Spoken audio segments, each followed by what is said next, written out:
Thank you, everyone. I'll just try to hold it here. Thank you, everyone, for coming today.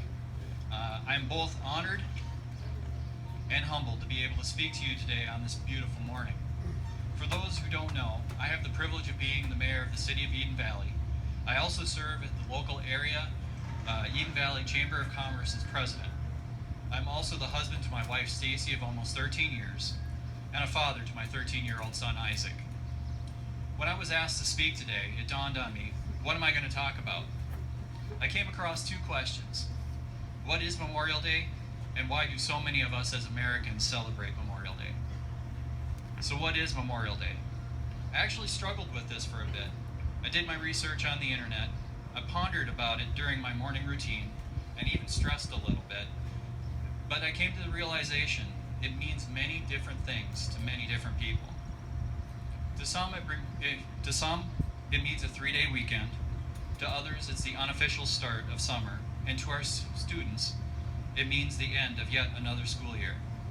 While all of these are nice things that correlate with Memorial Day, it really only tells part of the story. Those things are not what Memorial Day truly means. Where does one start to learn about Memorial Day? Do you start back when Congress officially recognized Memorial Day as a federal holiday back in 1971, thus signifying a moment of remembrance for those who died serving in the U.S. military? Or is it the millions of Americans like us who hold parades, conduct ceremonies at local memorial parks like this one, and listen to speeches to talk about what this day means to them? Or do we go back even further to when this day was originally called Decoration Day? Back towards the end of the Civil War, both Union and Confederate families started a tradition where they would visit the graves of loved ones who served in the war and decorate those grave sites with flowers and flags. This would be the start of what would become part of our modern day Memorial Day tradition. In my research, I found some things interesting as Decoration Day, as it was originally called, has had some controversy. There is some debate on where exactly this practice started, either in Waterloo, New York, back in 1866, or 2 years later in 1868 at Arlington National Cemetery. Or did it start organically in various towns and cities across America when they started holding springtime traditions in honor of their fallen soldiers? While the federal government did finally recognize Waterloo, New York as the birthplace of what would be the start of the modern day Memorial Day, I found that on this very day, 1868, some 148 years ago, a leader of the Organization of Northern Civil War Veterans was first to call for a nationwide day of remembrance, unifying all Decoration Day ceremonies.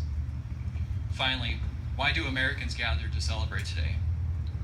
We gather today not in sadness, but with pride and respect for those who answered the call to serve our great country, leaving their families behind, traveling far away from home to protect the very ideals that grant us the freedoms we enjoy today. Remember as you go about the rest of your day, whether you're gathering with family and friends or enjoying the unofficial start of summer,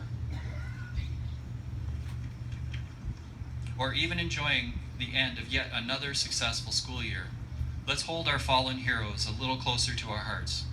Let's take time to visit the final resting places of our loved ones that have gone before us.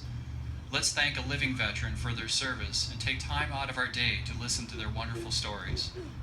And most of all, when we hear the roll call of the deceased, let's whisper a little thank you for those who have made the ultimate sacrifice to what made our country what it is today. In closing, I'd like to leave everyone with a quote from one of our past presidents, Ronald Reagan. We owe this freedom of choice and action to those men and women in uniform who have served this nation and its interests in time of need. In particular, we are forever indebted to those who have given their lives that we might be free. For me, those words echo loud and clear that we do live today, forever indebted to our fallen veterans. Thank you, and God bless.